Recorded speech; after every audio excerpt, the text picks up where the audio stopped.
हरे कृष्ण कृष्ण कृष्ण हरे हरे पुंडलिका वरदे विठ्ठल श्री ज्ञानदेव तुकाराम हरिनाम भगवान स्वामी ज्ञानेश्वर महाराज जगद्गुरु महाराज की जय। अवधूत चिंतन श्री गुरुदेव दत्त श्री हरि पार्वती पति शुभकर महादेव।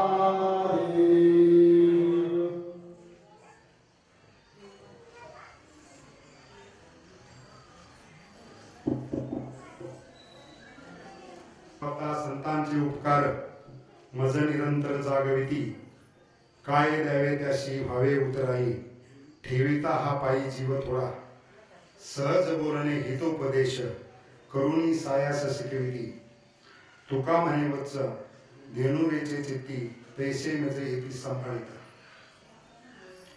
वक्रतुंड महाकाय सूर्यकोटी समप्रभ निर्विघ्नं कुरु मे देव सर्व कार्येषु सर्वदा गुरु ब्रह्मा गुरु विष्णु गुरुदेव महेश्वरा गुरु साक्षात परब्रह्म तस्मै श्री गुरुवे नमः। प्रवचन रूपी सेवा करत असतानाच खरं तर आज प्रवचन कोणत्या निमित्तानं याचा परिहार देणं गरजेचं आहे। अखिल कोट जगदाधार श्री भगवान पांडुरंगाच्या व श्री काशी विश्वनाथाच्या कृपेने अखंड हरिनाम सप्ताह वर्ष 45 वर्षापासून हा आपला हरिनाम सप्ताह या ठिकाणी आपल्या गावामध्ये चाललेला आहे। खरं तर आपल्या गावचं भूषण महाराजांनी या ठिकाणी या गावामध्ये जन्म घेतला कर्मभूमी म्हणून देखील या गावामध्ये जे ज्ञानयज्ञ सुरू केला त्याच्या माध्यमातून खऱ्या अर्थानं आपल्या गावाचं जे काही स्वरूप आहे ते स्वरूप निश्चितपणानं बदललेलं एक आध्यात्मिक स्वरूप जे निर्माण झालं ते या ठिकाणी महाराजांनी त्यांचं जीवनभर केलेलं कार्य आणि अखंड नामजप जो केलेला आहे त्या नामजपामुळं आपल्या गावाची भूमी निश्चितपणानं पवित्र झालेली आहे। आज या ठिकाणी आपल्या सप्ताहाला 45 वर्ष झाले।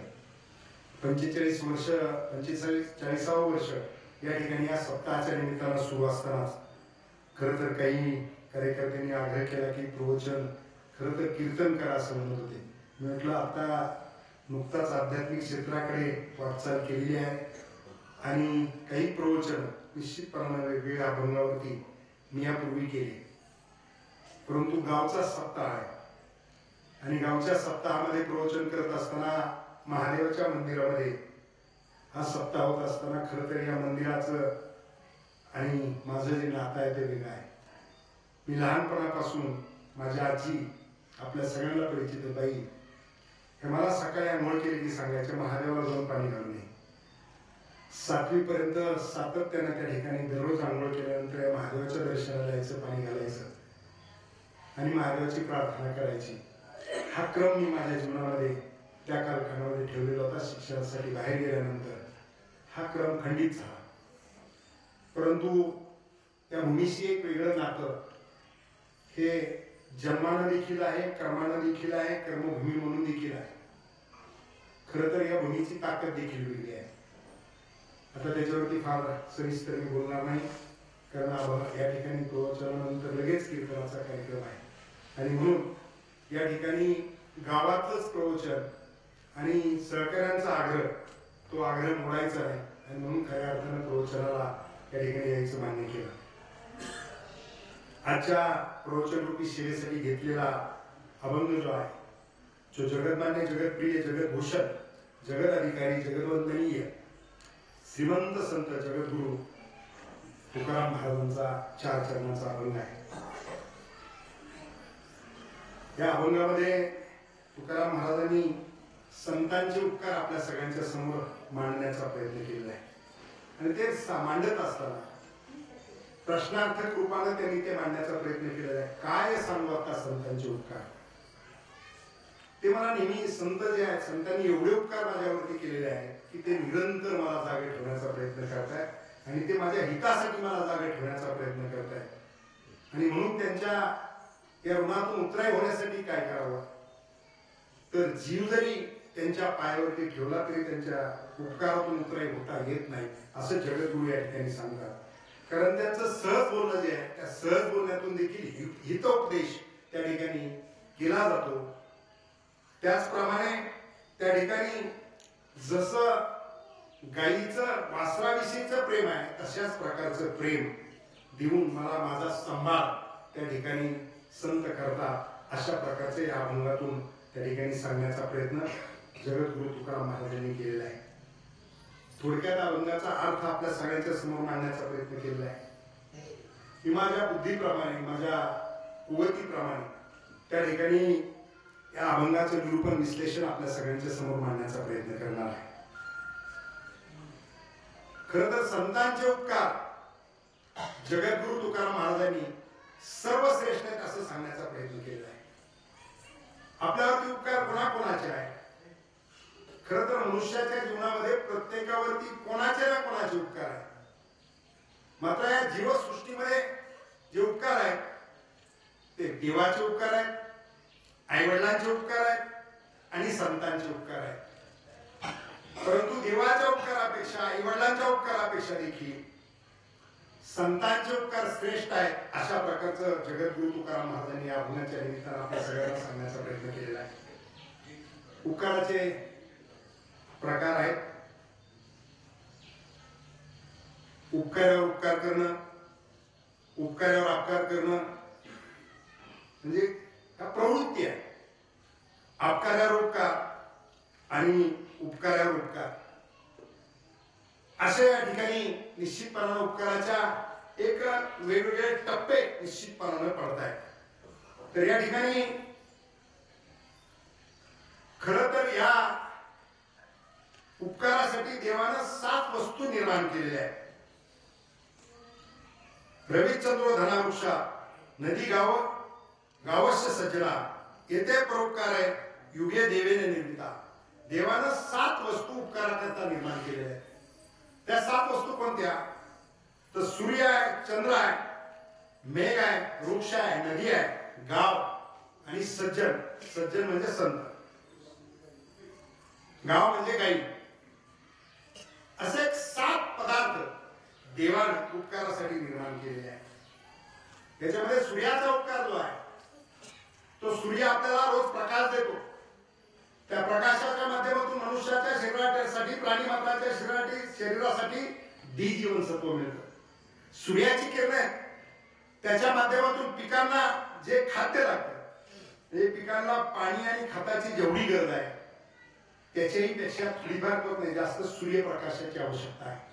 कारण सूर्यप्रकाशाच्या माध्यमातून त्याच्यामध्ये एक वेगळ्या प्रकारची ताकद, वेगळ्या प्रकारची ऊर्जा आणि त्या पिकाचा त्या उत्पन्नाचा उपयोग समाजासाठी प्राणी मात्रासाठी व्हावा याच्यासाठी लागणारे सगळे जीवनसत्व आहे ते सूर्यकिरणाला सूर्याच्या प्रकाशाने त्या ठिकाणी त्या पिकामध्ये येतात आणि ते धान्य आपण खाऊन त्या ठिकाणी ते धान्य आपण खाऊन आपलं शरीर आहे शरीराची वाढ करतो. प्राणी मात्राला देखील त्या धान्याचा उपयोग निश्चितपणानं होतो. त्याच्यातून त्या प्राणी मात्रा म्हणजे गाईने जर चारा खाल्ला तर चाऱ्याच्या माध्यमातून गाईच्या शरीरात दूध तयार होतं. त्या दुधाच्या माध्यमातून पुन्हा आपल्या पोषणाला उपयोग होतो. खरं तर सूर्य किरण देतोय. त्या किरणाचे एवढे उपकार आहेत, सूर्यप्रकाशाचे एवढे आपल्यावरती उपकार आहेत. खरं तर काय सांगू सूर्याचे उपकार असं म्हणायला पाहिजे होतं. परंतु त्या ठिकाणी सूर्य जरी किरण देत असेल, सूर्य जरी प्रकाश देत असेल म्हणजे उपकार कोणते? जगद्गुरूंनी सांगताना की कुठलाही लाभ न घेता जे उपकार केले जातात ते उपकार जे आहेत ते उपकार महत्वाचे आहेत असं सांगितलं जातं. सूर्य खरं तर आपला त्या ठिकाणी कोणताही लाभ घेत नाही. सूर्याला जर त्या ठिकाणी सूर्य जो प्रकाश देतो, आता लाईट आहे, लाईटचं बिल आपल्याला येते, ते लाईटचं बिल आपण भरतोय. आपण भरलं नाही तर एमएससीबी आपल्याला त्या ठिकाणी लाईटचं बिल मागते. पण सूर्य त्या ठिकाणी सूर्याचा प्रकाश दिल्याचं बिल कधी मागत नाही. सूर्य सुद्धा जर फुकट त्या ठिकाणी सेवा करतोय, कुठलाही मोबदला न घेता त्या ठिकाणी सूर्य किरण देतोय, तर काय सांगू आता सूर्याचे उपकार असं त्या ठिकाणी तुकोबारायांनी म्हणायला पाहिजे होतं. परंतु तुकोबाराय या ठिकाणी म्हणतात. त्यांना विचारलं मी सूर्याचे उपकार तुम्ही का त्या ठिकाणी श्रेष्ठ म्हणत नाही, तर त्यांनी सांगितलं सूर्य जो आहे तो सूर्य 12 तास प्रकाश देतो आणि 12 तास त्या ठिकाणी अंधार करतो आणि म्हणून सूर्याचे उपकार जरूर आहे, ते अमान्य करत नाही. परंतु सूर्याचे उपकार संतांनी एवढे मोठे नाही. चंद्र आपल्याला उपकार करतो, शीतलता देतो. शीतलता चंद्राच्या किरणांच्या माध्यमातून देखील कोजागिरीला त्या ठिकाणी रात्री 12 वाजता चंद्र किरण त्या ठिकाणी दुधात पडल्यानंतर तिथून पुढे आपण ते दूध सेवन करतो. हे धर्मानं आपल्याला सांगितलेलं आहे, शिकवलेलं आहे. त्याच्यातून मिळणारी शक्ती आपल्याला सांगितलेली आहे. चंद्राच्या किरणाचे अनेक महात्म्य आपल्याला या ठिकाणी सांगता येतील. परंतु तो देखील चंद्र कलेने कमी होत जातो आणि त्या ठिकाणी अमावस्येला पूर्ण अंधकार असतो, चंद्राला दिसत नाही. त्याचबरोबर त्या ठिकाणी नदी जे आहे, मेघ जे आहे, मेघाचे उपकार ते सुद्धा आपल्याकडून काहीच घेत नाही. ढग येतात, बरसतात, पाऊस पडतो. पाऊस पडल्यानंतर त्या पावसाचा उपयोग आपल्याला पिकांसाठी होतो. म्हणून मेघाचे देखील आपल्यावरती उपकार आहे, परंतु ते सातत्यानं नाही. तुकाराय सांगतात की ढगाचे जरी उपकार असले तरी तो कधी अतिवृष्टी करतोय, कधी त्या ठिकाणी पाऊस पडत नाही, कधी कोरडा दुष्काळ पडतोय, तर कधी ओल्या दुष्काळाची मागणी होते. आता ओल्या दुष्काळाची मागणी सुरू झाली. म्हणजे मेघाचे उपकार आहेत. मेघ त्या ठिकाणी आला नाही तरी पाऊस जर पडला नाही तर जीवसृष्टी नाहीशी होईल, अशा प्रकारची स्थिती निश्चितपणे निर्माण होईल. परंतु मेघाचे उपकार संतान एवढे श्रेष्ठ नाही असं तुकोबाला या ठिकाणी आपल्याला सांगतात. नदी आहे, नदी पाणी घेऊन जाते. पाणी घेऊन जात असताना त्या पाण्याच्या माध्यमातून आपण पाणी अडवतो. पाणी अडवल्यानंतर त्याची धरणं निर्माण होतात. धरणातून त्या ठिकाणी कॅनॉलनी पाणी येते. पाणी आल्यानंतर सुबत्ता निर्माण होते, ते आपण पाहिलेली आहे. ती सुबत्ता निर्माण होते, परंतु त्या ठिकाणी नदी देखील आपल्याकडून कुठलाही चार्ज मागत नाही, कुठलंही बिल आपल्याकडून घेत नाही. गाई दूध देते. आईच्या दुधापासून हाडांची निर्मिती पोटातच तयार होते.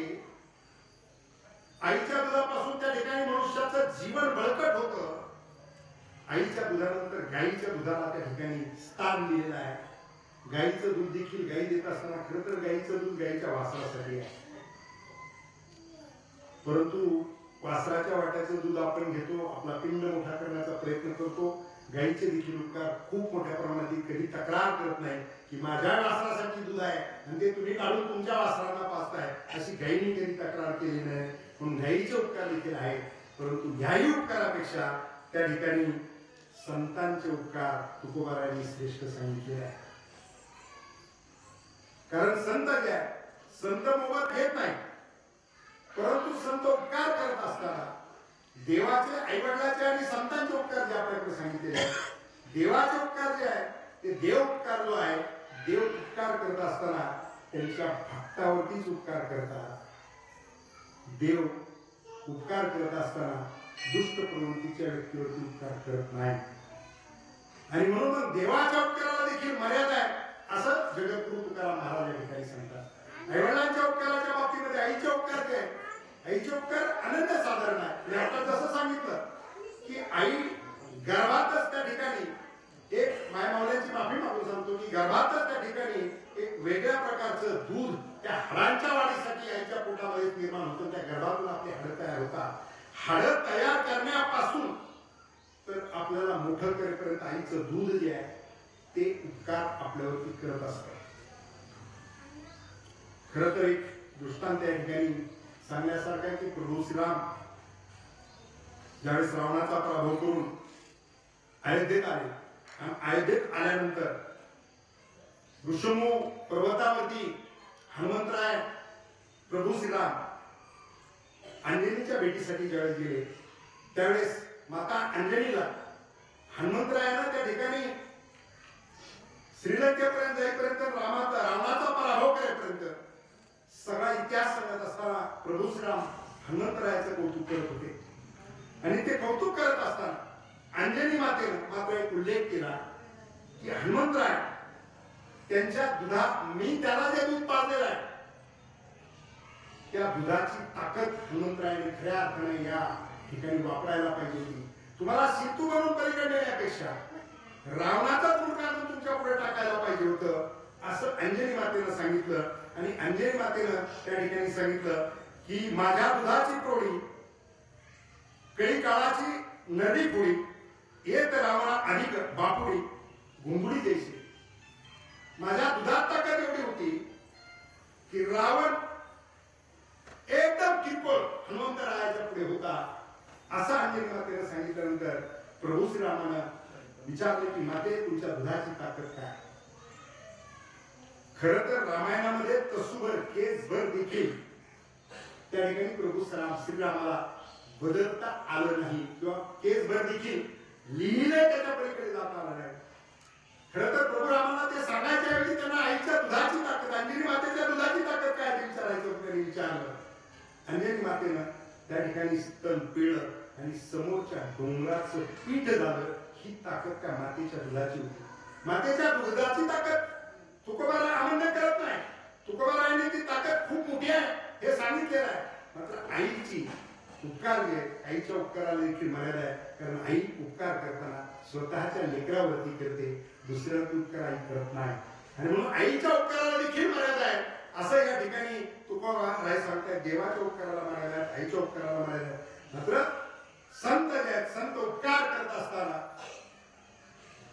सगळ्यांवरती उपकार करतात. जो ऐकायला येतोय त्याच्यावर उपकार करताय, जो निंदा नाराजगी करतोय त्याच्यावरती देखील उपकार करतायत. आणि उपकाराचे प्रकार उपकाराचे टप्पे पडलेले आहेत. तर उपकाराच्या टप्प्यामध्ये त्या ठिकाणी अनेक उपकारावरती उपकार, अपकारावरती अपकार, अपकारावरती उपकार अशा प्रकारचे अनेक टप्पे त्या ठिकाणी पडतात. आणि उपकारावरती अपकार हा देखील त्या ठिकाणी एक टप्पा आहे. आणि याच्या बाबतीतले एक दृष्टांत आपल्या सगळ्यांच्या पाठंतरात किंवा माहितीत आहे. भस्मासुरानं भगवान शंकराची प्रार्थना केली, पूजा केली, तपश्चर्या केली आणि भगवान शंकर प्रसन्न झाले. भोळे शंकर प्रसन्न झाले आणि वर मागितला. प्रसन्न झालं, विचारलं काय पाहिजे, त्यांनी वर मागितलं. वर मागितला, मागत असताना सांगितलं की मी ज्याच्या डोक्यावर हात ठेवीन त्याचा भस्म होईल. प्रयोग सुरू झाला, अनेकांचा भस्म केला. एक दिवशी माता पार्वतीकडे पाहिलं, नियत बदलली. त्याला वाटलं की पार्वती माता हस्तगत करायची असेल तर त्या ठिकाणी भगवान शंकराच्या डोक्यावर हात ठेवून त्यांचं भस्म केल्याशिवाय आपल्याला हे करता येणार नाही. उपकारावर अपकार लागला शंकराच्या पाठीमागे. शंकराच्या डोक्यावर हात ठेवायचा आणि शंकराचं भस्म करायचं. शंकर पळत राहिले आणि मग त्या ठिकाणी देवाला पुन्हा रूप घेऊन त्या ठिकाणी नर्तकीचं रूप घेतलं. नाचकाम करत असताना हा फिरत भस्मासुराचा जसा मोहिनी अवतार घेऊन त्या ठिकाणी नृत्य करत असताना जसा मोहिनी अवतारामध्ये देव ऍक्शन करत होते, कृती करत होते, त्या पद्धतीनं भस्मासुराला करायला लावल्या आणि शेवटी डोक्यावर हात ठेवला आणि भस्मासुराचा भस्म झाला. हे आपण या ठिकाणी पाहतो. अनेक त्या ठिकाणी गोष्टी आपल्याला या ठिकाणी पाहता येतील. जसं उपकारासाठी वृक्ष एक सांगितलेला आहे. देवाने वृक्षाची निर्मिती केली. वृक्ष आपल्याला गोड फळ देतात, पण वृक्ष फळाचं बीज आपल्याला कधी मागत नाही. वृक्षाचा उपकार देखील अनन्यसाधारण आहे. एकदा असाच एक पंजाबचा राजा रणजित सिंह शिकारीसाठी निघालेला असतो आणि शिकारीसाठी गेल्यानंतर दुपारी दमतो आणि दमल्यानंतर त्या ठिकाणी एका आंब्याच्या बागेमध्ये विश्रांती करण्यासाठी तो झोपलेला असतो.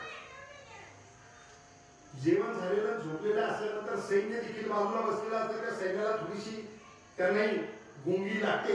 एक म्हातारी आजी, तिला दिसायला खूप कमी असतं पण 4 कैऱ्या घेऊन यावेत त्या उद्देशाने त्या बागेत आलेली असते. तिला कोण झोपले पाहिलेलं नसतं. झाडाला दगड मारण्याचा प्रयत्न करते आणि दगड मारता एक दगड त्या राजाच्या डोक्यावर लागतो. राजाच्या डोक्यावर लागल्यानंतर राजा मोठ्यानं ओरडतो, गरबडतो, सैन्य गरबडतं, पकडतं त्या आजीला पकडून राजाच्या पुढे घेऊन येतं. राजा म्हणतो या आजीला उद्या सकाळी दरबारात हजर करा. राजा चिंतन करतो. दुसऱ्या दिवशी दरबारामध्ये त्या आजीला हजर केलं जातं. सगळं मंत्रिमंडळ बसलेलं असतं. राजा विचारतो की काल असा प्रकार झाला, या आजीला काय दंड दिला पाहिजे किंवा काय केलं पाहिजे आजीच्या बाबतीत असं विचारलं. मंत्री महामंत्री सगळे विचार करायला लागतात. सगळे वेगवेगळ्या प्रकारच्या शिक्षेचा विचार करतात, शिक्षा सुचवायला लागतात. आणि सुचवल्यानंतर राजा म्हणतो की माझ्या दरबारात कुणीतरी शहाणा असेल असं मला वाटलं होतं. ती आधी ज्या झाडाला दगड मारत होती ती फळाच्या पेक्षेने मारत होती. झाड कुठलीही तक्रार करत नव्हतं.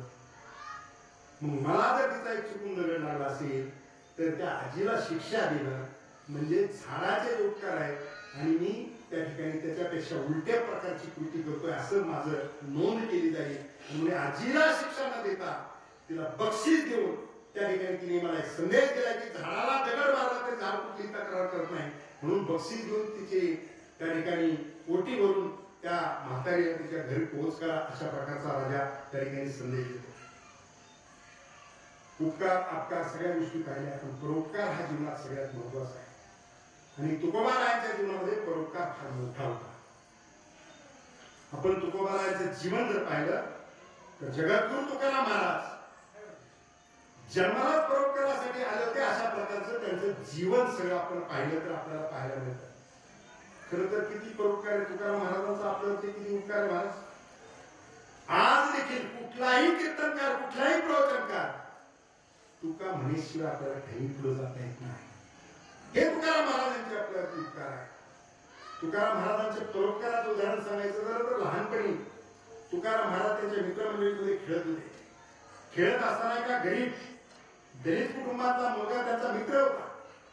खेळता खेळता तुकाराम महाराजांच्या हातात चांदीचा कडे त्याला आवडला आणि तो म्हटला की तुझ्या हातातलं कडे खूप छान दिसतंय. तुकाराम महाराजांनी हातातलं कडे काढलं, त्याला देऊन टाकलं.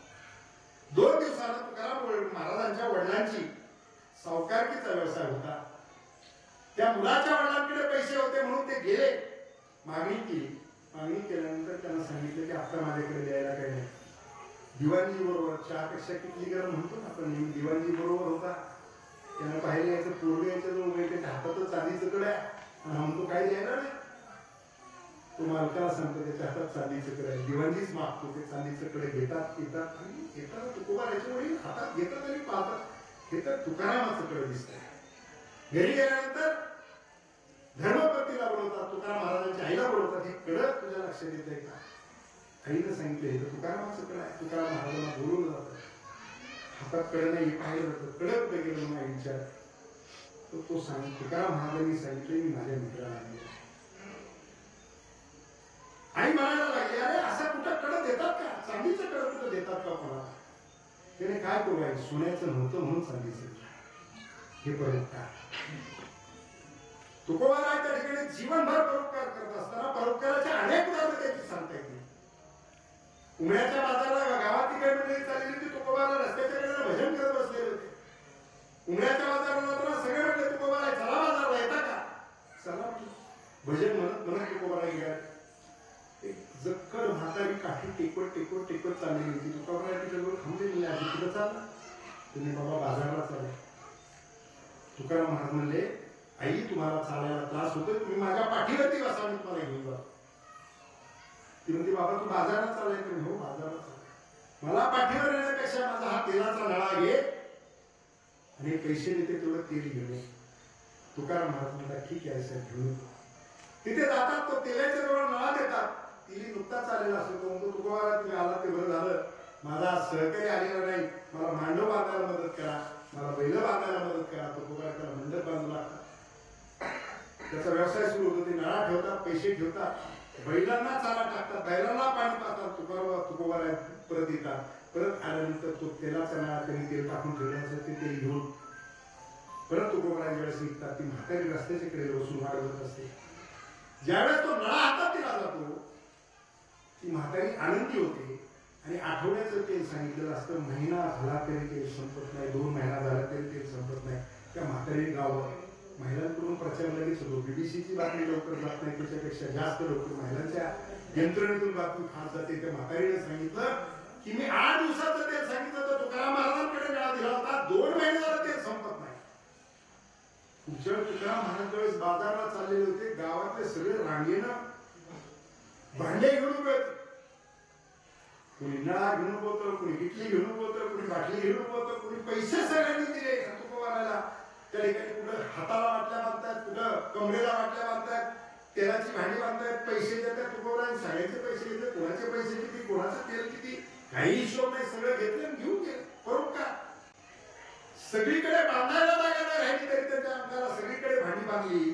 तुकोबारा गेले ते तेलाकडे सगळे भांडे ठेवले, सगळे पैशाची पिशवी तशीच ओतून गेली. केल्यानं क्रमाप्रमाणे पुन्हा कामं सांगितले. तुकोबारा त्यांची सगळी कामं करायला लागले. त्या तेलाने विचारलं तेल कोणाला किती द्यायचं, म्हणजे तुला जे द्यायचे ते दे. पण देवानं त्या ठिकाणी रूप घेऊन आता ते कोणाला कमी कोणाला जास्त तुकोबारावर काय नको म्हणून देवानं परत त्या ठिकाणी सगळ्यांना ज्याचे जेवढे पैसे त्याला तेवढं ते अशा प्रकारची व्यवस्था त्या ठिकाणी करून दिली. असे तुकोबार आहे. परोपकार म्हणून जीवनभर परोपकारी जीवन तुकोबार आहे त्या ठिकाणी जगत आहे. एकदा वडिलांचं श्राद्ध आलं. श्राद्धाच्या दिवशी धर्मपतींनी सांगितलं की तुमच्या वडिलांचं श्राद्ध आहे, काहीतरी घेऊन या, काहीतरी करून पितरांना जेवायला घातलं. काही घरात तर काहीच नाही. आता घरात तर काहीच नाही म्हटलं की आपल्याला असा प्रश्न पडतो, तुकाराम महाराज फारच गरीब होते. या जगाच्या पाठीवरती सगळ्यात पहिली कर्जमाफी कुणी केली असेल तर ती जगद्गुरु तुकाराम महाराजांनी केली आहे. आपण किती दुष्काळ पडल्यानंतर तुकाराम महाराजांनी धान्याचे कोठडे उघडे करून दिले. समज की आज असं आहे समजी बा, धान्याचे कोठार उघडे करून दिल्यानंतर तुकाराम महाराजांना लेकरं आहे त्यांना खायला घरात ठेवलं पाहिजे याचा विचार समाजाने केला नाही. धान्याचं कोठार सगळं साफ करून दिलं. तुकाराम महाराजांनी कर्जाच्या वह्या बुडवल्या म्हणून तुकाराम महाराजांची गाथा ठरली. परोपकाराच्या बाबतीत तुकाराम महाराजांचा, श्रीमंतीच्या बाबतीत देखील प्रचंड श्रीमंती असणारे तुकोबार आहे. त्या ठिकाणी त्यांनी विरक्ती पत्करली आणि त्याच्यानंतर त्यांनी ज्यावेळेस सगळं सोडून द्यायचा निर्णय केला आईवडील गेल्यानंतर आणि तुकोबार आहे त्या ठिकाणी अडचणीचा सामना करत असताना वर्षश्राद्धाच्या दिवशी काही नाही म्हणून ते आणायसाठी गेले. एका शेतकऱ्याच्या शेतातला गहू कापत होते. गहू कापत असताना त्याने तुकोबारायला बोलवलं. तुकोबारायला सांगितलं की या गहू कापायला मदत करा. तुकोबारायला कामाला त्यांचं भजन आणि काम करत राहिले, विसरून गेले. देवाला प्रश्न पडला. वडिलाचं वर्षश्राद्ध आहे. गिजाईने सांगितलं की जाऊन काहीतरी घेऊन या, वर्षश्राद्ध करायचं. देवानं रूप घेतलं. गाडी घेऊन आले. सगळ्या गावामध्ये निरोप दिले जेवायला. पित्र आहेत आमच्या घरी. तुकोबारायचं रूप घेतलं. सगळ्यांनी अत्यंत आता देवानं चाललेलं सामग्री, देवानंच बनवलेलं जेवण म्हणाल ते जेवणाची चव काय असणार. प्रत्येक जण जाताना जी काही जुनी जाणती माणसं होती ती जाईपर्यंत जायचे त्याला सांगायचे की तुकोबारामध्ये बदल झाला, आपण काही काळजी करू असे सगळे सांगून गेले. तिकडचं सगळं गावाचं कापून झालं. तुकोबारा संध्याकाळी ज्यावेळेस निघाले त्यावेळेस त्या शेतकऱ्यांना सांगितलं 4-5 पेंड्या घेऊन जा. यांच्याही लक्षात आलं की पित्र आहे 4-5 पेंड्यांचा उपयोग घेऊन निघाले. येताना एका झाडाला मोहळ लागलेलं होतं. त्या मोहळाला त्या पिंडी लागली. त्या मोळाच्या माशा उठल्या. सगळ्या तुकोबारांच्या अंगावर तुटून पडल्या. सावध असताना तुकोबारांनी विचारलं त्यांचं खाद्य आहे ते खातायत, आपल्याला काय करायचं. एवढी विरक्ती देहाची तुकाराम महाराजांकडे होती. ते सगळं अंग सुटलेलं पाहून देवानं पुन्हा युक्ती केली. युक्ती करून त्या ठिकाणी देवाच्या साथ तुकाराम महाराजांच्या सगळ्या जखमावर केला.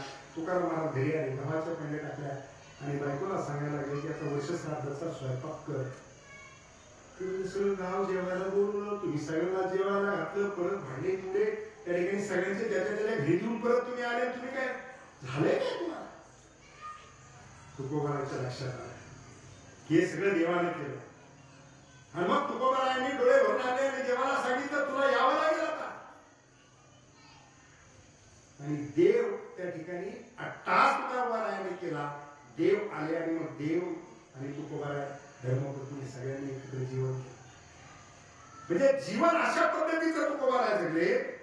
आणि ते तुकोबाराय सांगतात की काय सांगू आता संतांचे उपकार. संतांचे उपकार किती मोठे आहेत ते त्या ठिकाणी तुकोबारायांनी या अभंगाच्या निमित्तानं आपल्याला सांगितलं. किती मोठे उपकार आहेत संतांचे.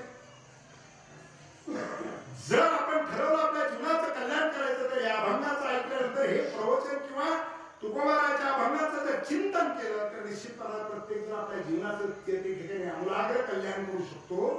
याचं उदाहरण सगळ्यात मोठं जर सांगायचं झालं तर वाल्याकुळाचं खूप मोठं उदाहरण आहे. वाल्याकुळाच्या बाबतीमध्ये त्यांनी रोज आता मारायचं म्हणलं तर माणसं मारत होते. किती मारले याचं पुराणात उदाहरण येत आहेत. पुराणात दाखले येतात की 7 रांजण तिळा एवढे खडे एवढे खडे भरले रानाचे तेवढी माणसं मारली. आता त्यांनी मारलेली माणसं काही कोणी गरीब असेल का. त्याला गरीबाच्या वाटत आहे. मारत कशासाठी होते. एक दिवशी नारद मुनी त्या रस्त्यानं चाललेले होते. नारद मुनीला पकडलं. नारद मुनी म्हटले काय काय आहे ते माझ्याकडे काय विना. आणि मग नारद मुनींनी उपदेश करायचा उद्देश त्यांच्या डोक्यात आला. त्यांनी विचारलं की तू काय करतोस. तर ते म्हणे हा माझा धंदा. कशासाठी करतोस. म्हणजे माझ्या कुटुंबासाठी करतो प्रपंचासाठी करतो. मग प्रपंचासाठी करतो कुटुंबासाठी करतो तर कुटुंबातल्या याच्यात वाटेकरी आहेत का भागीदार आहेत का. तुझे पाप करतो त्याच्यात भागीदार आहेत का. तर ते म्हणे निश्चित असणार. म्हणजे विचारून ते म्हणे मग तू पळून जाशील तो पण ते म्हणे बांधून ठेव. महर्षी नारद ऋषीला त्या ठिकाणी नारद मुनीला बांधून ठेवलं. मला घरी गेला. आईला विचारलं मी जे तुमच्यासाठी करतो त्याचा भागीदार आहे का. आईने सांगितलं नाही. धर्मपत्नीला विचारलं मुलांना विचारलं सगळ्यांनी सांगितलं की तुम्ही जे पाप करताय त्याच्यात आम्ही भागीदार नाही. आणि मग त्या ठिकाणी वाल्याला प्रश्न पडला की ज्यांच्यासाठी करतोय त्याच्यात तुम्ही भागीदार म्हणून. महर्षी नारद मुनींकडे पुन्हा गेला. त्याला सांगितलं की तुम्ही सांगताय ते खरे. साष्टांग दंड घातला. तुम्ही सांगताय ते खरे. घरातलं याच्यातलं कोणी मला वाटेकरी होतोय. आणि मग संदेश केला. संताचा संदेश नारद मुनीचा संदेश झाला. आणि वाल्याचा वाल्मिकी नाही महर्षी वाल्मिकी ऋषी झाले. आणि त्यांनी रामायण लिहिलं. लिहिलेल्या रामायणापेक्षा केसभर रामाला बाजूला जात आलं नाही. म्हणजे वाल्याचा वाल्मिकी होऊ शकतो. 7 रांजण भरले होते. एवढी पाप केली. मला नाही वाटत एवढं पाप केलेलं तुम्ही आहे. आणि म्हणून हा संदेश जो आहे संतांच्या उपकाराचा संदेश तुम्हाला सांगत असताना अनेक गोष्टी या ठिकाणी आपल्याला सांगतात. आणि मग वाल्याचं वाल्मिक महर्षी वाल्मिक ऋषी झाला. आणि रामायणात प्रभू श्रीरामाला केसभर बाजूला जाता आला नाही. म्हणून ब्रह्मदेवाला विचार केला की एवढा गौरव वाल्मिक ऋषीचा चाललाय. पूर्वकाळ काय होता एवढा गौरव कसा चाललाय. म्हणून त्या ठिकाणी आपण वाल्मिक ऋषीला भेटून. म्हणून ब्रह्मदेवा कुटी होती वाल्मिक ऋषीची. त्या कुटीमध्ये त्यांचं ध्यान धारणा चालू होती. सेवक बाहेर होते. एक सेवक पळत आला आणि त्याला सांगितलं की ऋषीवर 4 तोंडाचा मांस आहे. अरे म्हणे फुलं टाका स्वागत करा. ते ब्रह्मदेव आहे. फुलं टाकून स्वागत करून त्यांना आता चर्चा करत असताना ब्रह्मदेवाने विचारलं किती माणसं मारले काय झालं. सगळ्या गोष्टीची चर्चा करून काय गणित नाही किती मारले काय. हे कसं सगळं घडलं. तुम्ही एवढं सगळं करत असताना तुम्ही लिहिलेल्या रामायणाच्या बाहेर त्या ठिकाणी जाता येत नाही. एवढं कसं घडलं कोणामुळे घडलं. तेव्हा आपल्या कुटीत चला. आपल्या कुटीत नेलं. आपल्या कुटीत नेलं. आपल्या कुटीत नेल्यानंतर तिथे त्यांचं पूजा करत देवघर. 52 चंद्राची मूर्ती देवर्षी नारद मुनींची होती. एकमेव मूर्ती. तिथं फोटो नाही बाकी काय नाही. आणि त्या मूर्तीची पूजा केलेली होती. फुलं टाकलेली होती. तिथे उदबत्ती लावलेली होती. आणि त्यांनी सांगितलं या महात्म्यामुळे माझ्या जीवनात भेटलं काय सांगू आता संतांचे उपकार. हे या ठिकाणी मी सांगतोय. वाल्याचा वाल्मिक ऋषी वाल्मिक ऋषीचा महर्षी वाल्मिक ही करण्याची ताकद संतांच्या उपकारामध्ये आहे. आणि म्हणून या ठिकाणी तुकोबाला सांगत असताना त्या ठिकाणी हे उपकार संतांचे कशा पद्धतीचे आहेत. खरं तर संतांचे उपकार याच्यावरतीच प्रवचन 2 तास कमीत कमी एवढ्या एका ओळीवरती होऊ शकतं. एवढे संतांचे उपकार आपल्यावरती निश्चितपणे आहेत. एकदा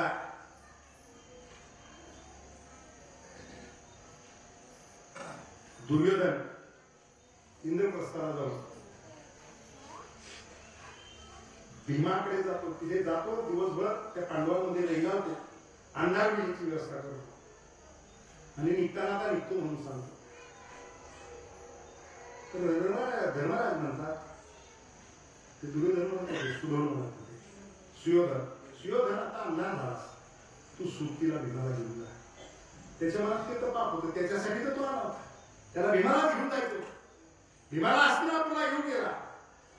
सोबत म्हणून भीमाला नेलं. भीमाला नेल्यानंतर भीमाला त्याला सांगितलं रात्री जेवण वगैरे झालं आणि सांगितलं सकाळी मला त्या ठिकाणी पूजेसाठी सुवर्ण कमळ पाहिजे. तुला पाहिजे तेवढे लाडू उद्या मी खायला देतो. परंतु मला सुवर्ण कमळ मानस सरोवरातून आणून दे. हे त्या ठिकाणी दुर्योधनानं भीमाला सांगितलं. भीम सकाळी गेला. गेल्यानंतर मानस सरोवरामध्ये उडी टाकली. तिथे हनुमंतराय तपश्चर्याला बसलेले. उडी टाकल्याबरोबर हनुमंतरायांनी जोरात आवाज दिला, कोण आहे ते? कोण आहे म्हटलं तर भीमाला वाटलं, पाहिलं भीमाला आता स्वरूपावर जातात बरीचशी माणसं, स्वरूपावरून जाऊन चालत नाही. अनेक उदाहरण आहेत, परंतु जास्तीचा वेळ माझ्याकडे नसल्यामुळे मी ते सांगणार. तर आपले पाला खाणारे वानर मला कोण आहे विचारते. परत कडेला येतात, परत कडेला भिंडी टाकतात. अरे बाळा, मला त्रास देऊ नकोस, मी तपश्चर्याला बसलेला आहे, माझी तपश्चर्या भंग का करतो? असं ज्यावेळेस हनुमंतराय बोलतात, भीम त्याच्या आखरीत असतो. हनुमंतराय नजर टाकतात की राजपुत्र दिसतोय, पण हा काय ऐकत नाही. शिफ्टीला जवळ घेतात, आदेश देतात. शिफ्टी सर्वकडे जाते, भीमाच्या कमरेला वेळा टाकते, पाण्यातनं बाहेर काढणं आपटणं, बाहेर काढणं आपटणं हा प्रयोग सुरू. भीमाला शिफ्टीचा केस काढता येत नाही. एवढी ताकद भीमात असताना देखील भीमाच्या लक्षात येते हे काय साधं सुधं राहणार नाही. आपटो घेऊन भीमाला बेजार केलं जातं आणि मग मारुतीला जवळ घेतात. का असं करतोस? भीम गरबडलेला असतो. कोण आहेस तू विचार? तो सांगतो की पांडुपुत्र आहे. अरे पांडुपुत्र, पांडुराजाचा शाप आहे. मग जीवनाचं तुझ्या जन्माची व्याख्या किती भाऊ आहे काय सांग. सगळं सांगितल्यानंतर त्याच्या लक्षात येतं ऋषभनं त्या ठिकाणी काही मंत्र दिलेले आहेत आणि त्याच्यातून या 5 पांडवांचा जन्म आहे. मग तुझा कोणत्या मंत्रापासूनचा जन्म? ज्यावेळेस तो सांगतो, मला वाटतं वायू मंत्रापासून जन्म आहे सांगितल्यानंतर हनुमंतराच्या डोळ्याला पाणी येतं. कारण पवन सूत आणि वायू मंत्रापासून झालेला भाऊ जवळ येतात आणि त्याला सगळं त्याच्याशी चर्चा करून कशा पद्धतीचं नातं हे सांगण्याचा प्रयत्न करतात आणि जवळ घेऊन त्याला म्हणतात मला आलिंगन दे. भीम पुरता घाबरलेला असतो. त्याच्या शिफ्टीने एवढे हाल केले आणि याला आलिंगन दिल्यानंतर जर कडकडून मिठी मारली तर आपला खुळखुळा होत नाही. भीमाचं सांगतो आपले नको तेवढं ते असते तब्येत माणसं नको ती चर्चा करतात. भीम म्हणत होता जर याला जर आलिंगन दिलं, मोकळ्या मनाला आलिंगन दिलं, जर हनुमंतरायानं त्या ठिकाणी मला मिठी मारली तर माझ्या शिरलेचा खुळखुळा होईल. परंतु हनुमंतरायाच्या लक्षात आलेला असं भाऊ आहे म्हणून मिठी मारतात. चुरून अंग भीम त्या ठिकाणी करतो. जेवढा शरीराचा भार लागतो त्यावेळेस हनुमंतराय डोळ्यातले अश्रू जे ते अश्रू हातात घेतात आणि संकल्प सोडतात आणि सांगतात की जेवढं शरीर माझ्या शरीराला याचं लागलेलं आहे, मी नैष्ठिक ब्रह्मचारी आहे, माझ्या ब्रह्मचार्याची तपश्चर्या, त्या तपश्चर्यातून त्याचं तेवढं शरीर वज्र येऊ दे. नैष्ठिक ब्रह्मचारी म्हणजे हनुमंतरायाचा जन्म झाला, तो जन्म झाला त्यावेळेस मोठा सहजन्म झाला. आईला सुद्धा हनुमंतराय स्त्री का पुरुष हे त्यांच्या वर्तनावरून ओळखावं लागलं. एवढा त्या ठिकाणी ब्रह्मचारी किंवा नैष्ठिक ब्रह्मचारी हनुमंतरायाचं होतं. आणि मग जेवढं शरीर लागलं तेवढं वज्रदेही झालं. ज्यावेळेस इंद्रप्रस्थमध्ये भीम गेले, प्रवास कसा झाला वगैरे आईला विचारल्यानंतर भावंडाला आईला शंकराला सांगितलं, हा सगळा घडलेला प्रकार सांगितला आणि सांगितलं हनुमंतराय मला भेटले आणि त्यांनी जेवढं शरीर त्यांच्या शरीराला माझं लागलं तेवढं शरीर माझं वज्रदेही झालेलं आहे. काय सांगू आता संतांचे उपकार. हनुमंतराय हे फार मोठे संत आहेत, त्यांचे देवावरती देखील उपकार आहेत. अशा प्रकारचे मोठे संत हे हनुमंतराय या ठिकाणी आहेत आणि त्याचं उदाहरण आपल्याला रामायणात पाहायला मिळतं. रामायणामध्ये त्या ठिकाणी हनुमंतरायाने केलेलं जे कर्तव्य मागाशीच मी सांगितलं, अंजनी मातेला सांगितलं की त्याची ताकद एवढी होती की रावण काय त्याच्या पुढे. जन्म झाल्यावर सूर्याला गेल्यानंतर ताकद किती. त्या ठिकाणी लंकेचं युद्ध झालं, रावणाला मारलं, रावणाचा पराभव झाला. पराभव झाल्यानंतर विभीषणाला राज्याभिषेक केला. राम पुन्हा अयोध्येत आल्यानंतर त्या ठिकाणी त्यांनी राज्याभिषेकाच्या अगोदर त्यांनी दरबार जो आहे तो दरबार एक वेगवेगळ्या प्रकारचे विश्वकर्मा बोलले, सगळे बोलले, तो दरबार वेगळ्या पद्धतीने सजवला आणि सजवल्यानंतर माता सीतेला बोलवला आणि सांगितले की दरबार सजवलेला आहे, तू पाहायला चल. सीता मातेने सगळा दरबार पाहिला. दरबार पाहिल्यानंतर तेव्हा सगळ्यांची व्यवस्था केली, परंतु माझ्या लेकराची व्यवस्था कुठे केली, माझ्या हनुमंतरायाची व्यवस्था कुठे केली. प्रभू श्रीरामाची मान खाली गेली. सीता मातेच्या बरोबर उर्मिला होती, लक्ष्मणाची धर्मपत्नी.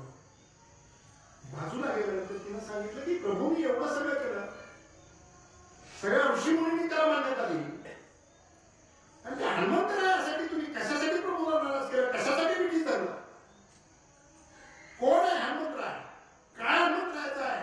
तुम्ही त्याच्यासाठी कसं प्रभूला एवढं मिठी धरलं? एका नात्यानं जा, दुसऱ्या नात्यानं बहीण. ताईसाहेब म्हणून प्रश्नाची संपत्ती केली. सीतामाई उत्तर देत नाही. शेवटी हिच्या प्रश्नाच्या पुढे सीतामाईच्या डोळ्याला भाळा लागल्या, आणि मग उर्मिलेने विचारलं, माझ्या प्रश्नाचं उत्तर द्यायचं नसेल तर देऊ नका, पण तुम्हाला एवढं रडू येण्यापर्यंत काय? तेव्हा सीतामातेने विचारलं, तुझं माझ्यावरती आणि प्रभूवरती किती प्रेम आहे? 3 महिन्याच्या लग्नाला 1 महिना 18 दिवस केवळ 48 दिवस झाले होते. तुम्ही वनवासाला जायचा निर्णय घेतला. वनवासाचा तुमचं ठरल्यानंतर माझ्या पतीला माझ्या लग्नानंतरच्या 48व्या दिवशी तुमच्या सेवेसाठी तुमच्याबरोबर पाठवून तुमच्यावर माझा किती जीव असेल. मग सीतामातेला सांगितलं, तुझा जर माझ्यावरती एवढं प्रेम आहे तर तुझं लक्ष्मणावरती किती प्रेम आहे? आणि मग ते ऐकल्यानंतर उर्मिलेच्या देखील डोळ्याला पाण्याला लक्ष्मणावरचं प्रेम सांगू शकत नव्हतं. मग आज लक्ष्मण तुझ्या कपाळाच्या कुंकूच्या शाबीत आहे, ते त्या हनुमंतरायावर आहे. माझ्या कपाळाचं कुंकू शाबीत आहे, ते त्या हनुमंतरायावर आहे. दृष्टांत संपला. या ठिकाणी रामावरती देखील, देवावरती देखील उपकार हनुमंतरायाचे होते. फक्त रामायणाचा आपण आपला हनुमंतराय, तर महाभारतात सुद्धा हनुमंतराय होते ना.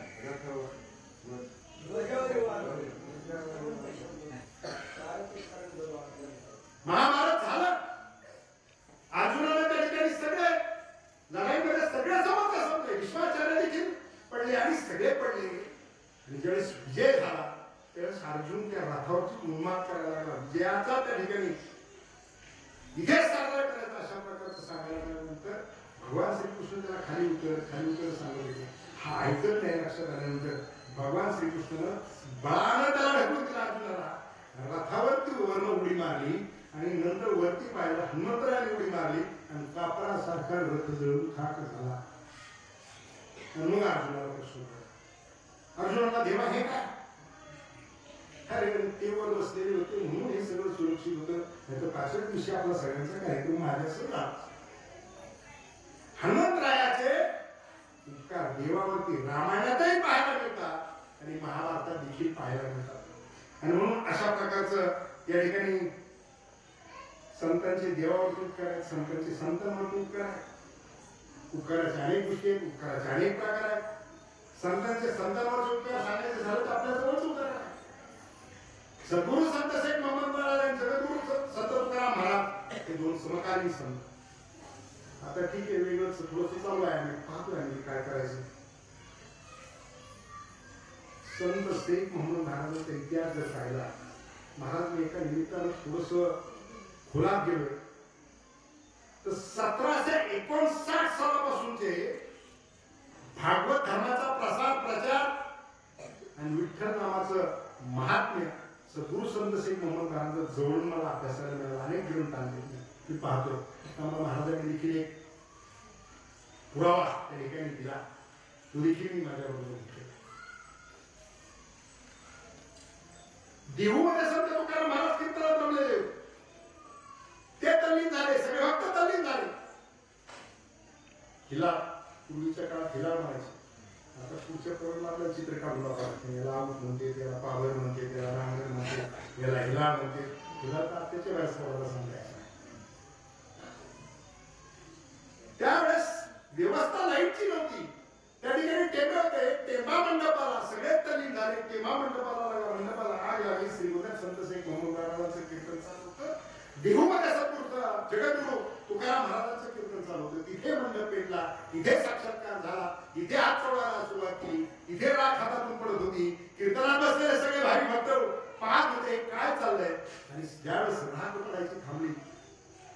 सद्गुरू संत शेख मोहम्मद महाराजांनी डोळे उघडले, सगळ्या भाविकांनी विचारले, कीर्तनात बसलेल्या सगळ्यांनी विचारलं काय प्रकार आहे. त्यांनी सांगितलं देहू तुकाराम महाराजांचा कीर्तन मंडप पेटलेला आहे, सगळे कीर्तनात तल्लीन झाले, तो मंडप इथून विजवलेला आहे. संतांचे संतांवरती संत शेख मोहम्मद महाराजांचे अनेक विषय आहेत. संत शेख मोहम्मद महाराजांनी जगद्गुरु तुकाराम महाराज हे श्रीगोंद्यात तासोन तास बसून आपलं गणपती मंदिर आहे जागेकर मळ्यातलं ते ठिकाण त्यांचं बसायचं होतं, तिथे तासोन तास दिवस चर्चा झालेली आहे. असे संत संतावरती देखील उपकार या ठिकाणी करतात. देवाच्या बाबतीमध्ये देवावरचे उपकार त्या ठिकाणी सांगितलेले आहेत, संतांचे संतांवरचे उपकार सांगितलेले आहेत. या ठिकाणी उपकार अपकार याच्यातले देखील अनेक प्रकार जे आपल्याला निश्चितपणाने या ठिकाणी पाहायला मिळतात. खर तर तुकाराम महाराज दिहूत होते. दिहूत असताना दिहूत त्यांचं सगळं कार्य चालू असायचं. दिहूत एक अंगरशा बाबा नावाचे बाबा होते, फकीर होते, पण अत्यंत शक्ती असणारा फकीर होते. त्यांची एक विहीर होती, त्या विहिरीमध्ये अंगरशा बाबाच्या विहिरीमध्ये तिचं पाणी त्या विहिरीचं केवळ पूजेसाठी पिण्यासाठी वापरायचं असं दंड होता. पण त्या काळात रामेश्वर भट्ट नावाचं एक प्रस्त होतं दिहूमध्ये. ते म्हणे तो कायदा असं त्यांना वाटायचं. रामेश्वर भट्टांनी त्या ठिकाणी पिण्याच्या पाण्याची तरी विहीर असतील, पूजेच्या पाण्याची असतील ते त्यांनी दिवशी आंघोळ करायचा निर्णय घेतला त्याच्यावर आणि टाकली मुली. अंगरशा बाबाच्या लक्षात आलं की कुणीतरी मुली टाकली आहे आणि अंगरशा बाबांना सांगून टाकलं ऐसे डुबते रहो. अंगरशा बाबानं ऐसे डुबते रहो एवढंच म्हटले. त्या पाण्यातून रामेश्वर भट्ट बाहेर आले की अंगाचा दहा व्हायचा, परत पाण्याचा लागायचा. पाण्याच्या बाहेर आला की अंगाचा दहा व्हायचा. शेवटी करायचं काय म्हणून सेवा बोलवले, झाड्या घ्यायला लावल्या. झाड्याने पाण्याच्या अंगावरती धारा लावत ते आळंदीपर्यंत आले. आळंदीला येऊन माऊलींच्या समाधीच्या पुढे बसले. माऊलींच्या समाधीच्या पुढे बसून त्यांनी त्या ठिकाणी माऊलीला प्रार्थना केली. माऊलीला प्रार्थना करून त्यांनी मागणी केली की आता माझ्या देहाचा होणारा दाह आहे हा थांबला पाहिजे. माऊली प्रसन्न झाले. प्रकट होऊन माऊलींनी सांगितलं की आता माझं कोर्ट बंद आहे, दिहूतलं कोर्ट चालू आहे. दिहूतचा रामेश्वर भट्टाला प्रश्न पडला की ज्या तुकोबारायला पावला छळले त्या तुकोबारायकडे जायला सांगता. तुकोबारायकडे गेले आणि तुकोबारायाकडे गेल्यानंतर तुकोबारायाला सांगितलं की मला माऊलीने तिथून इकडे पाठवलेलं आहे. आणि मग तुकोबारायाने काय सांगितलं चित्त शुद्ध तरी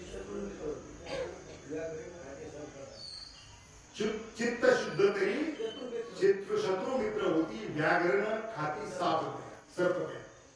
तुकाराम महाराजांनी एवढी ओळी दिली आणि त्यांनी सांगितलं ही म्हणा दाह थांबला रामेश्वर भट्टाच्या शरीराचा. आयुष्यभर अपकार केले तुकाराम महाराजांचे, अपकार केले तुकाराम महाराजांना जेवढा त्रास देता तेवढा त्रास दिला. तुकाराम महाराजांनी त्यांच्यावर देखील उपकार केले. काय सर्वथा संतांचे उपकार. ज्ञानोबा त्या ठिकाणी त्यांचं तर जीवन आता दुपारी आज आळंदीवरून चालत आहे. आता थोडस या क्षेत्रात आलोय त्याच्यामुळे थोडस समाधीचं दर्शन वगैरे सुद्धा अत्यंत चांगल्या पद्धतीने झालं. दर्शन करून आलो. मध्यान्ह भोजनाचं ताट त्यांना चांदीच्या ताटामध्ये मध्यान्ह भोजन घेऊन त्यासाठी सगळे अगदी विधिवत पद्धतीने मध्यान्ह भोजन दिलं जातं. पण हाय म्हणजे एक वेळेस मुक्ताईला 6 दिवस उपाशी म्हणून भूक लागली. ज्ञानेश्वर माऊली गावात गेले, गावातून माधुगिरी मागितली कुणी देत नव्हतं, दिलं काही लोकांनी. विसोबा खेत्रानं ज्ञाना कशाला लावतं गावात? त्यांनी सांगितलं माझ्यासाठी नाही, दादासाठी नाही, कोणासाठी नाही. मुक्ताई 6 दिवसापासून उपाशी तिच्यासाठी आलो. झुळी पाहिली, झुळी फाडली, झुळीतलं पीठ ओतून दिलं आणि पायानं सगळं मातीनं ते त्या ठिकाणी काढवलं. त्या विसोबा खेत्राचा उद्धार देखील ज्ञानेश्वर माऊलींनी केला.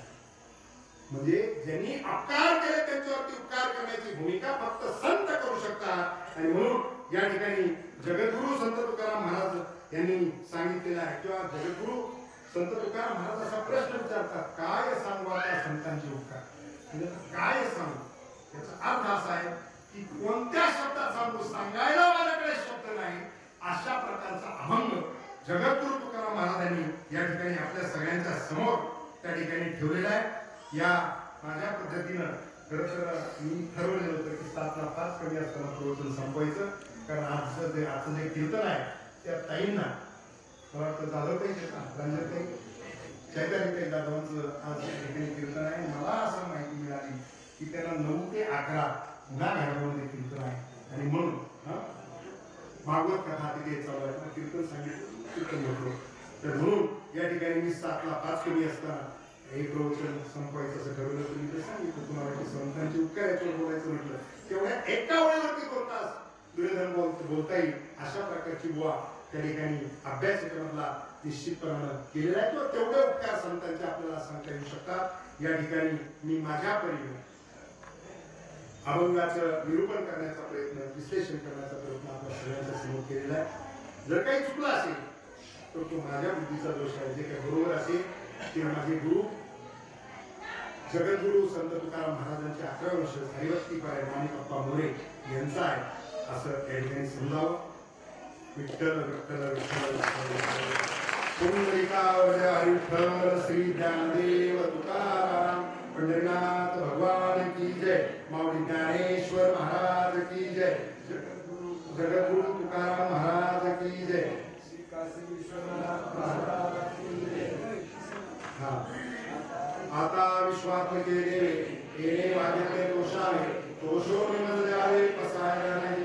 जे फळांची वेंकटी सांडो तया सत्कर्मी रती वाढो. भूता पुरस्करे